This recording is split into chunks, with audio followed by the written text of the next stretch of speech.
চশমা museum, a house of world class, জলট্যাক মোড়, বহরমপুর মডার্ন হোটেলের সামনে। ডোমকলের শিয়ালমারি নদীর ধার থেকে দ্বিখণ্ডিত আগ্নেয়াস্ত্র উদ্ধার। কিছু কিশোর ছেলে খেলা করছিল, সেই সময় বল চলে যায় নদীর ধারে। ওই বল কুড়োতে গিয়ে পড়ে থাকতে দেখেন দুটি লোহার অংশ। তারপরে স্থানীয়দের ডাকাডাকি করলে দেখা যায় ভাঙা বন্দুকটি পড়ে রয়েছে। তবে স্থানীয়দের অনুমান, দীর্ঘদিন ধরে পড়ে থাকার ফলে নষ্ট হয়ে গিয়েছে আগ্নেয়াস্ত্রটি।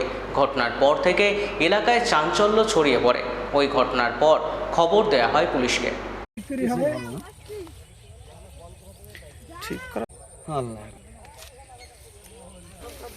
আমাদের ছবি তুলবে তো তুমি কেমন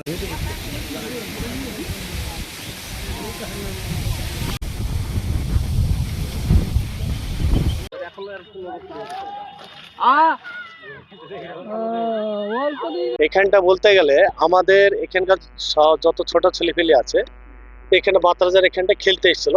ছোট ছেলেপেলে বল টল খেলে, তো ওনারা বাচ্চা সব ছেলেগুলা খেলতে খেলতে বলটা যাক বাতরাজার ওইদিকে চলে যায়।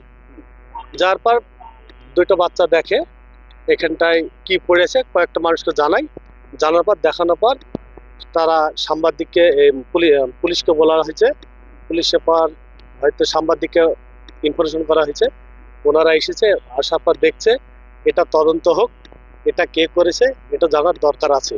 এখানটা দেখলাম তো পিস্তল পড়ে আছে, এটা তো সবাই জনগণও দেখলো ভেঙে পড়ে আছে।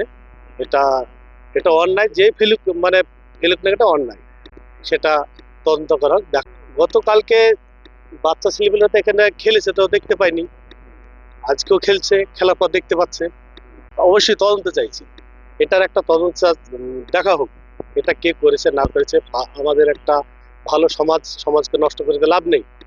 ভালো পরিবেশ আমাদের একটা জায়গা, সে ভালো পরিবেশটা। আমার নাম টুটন।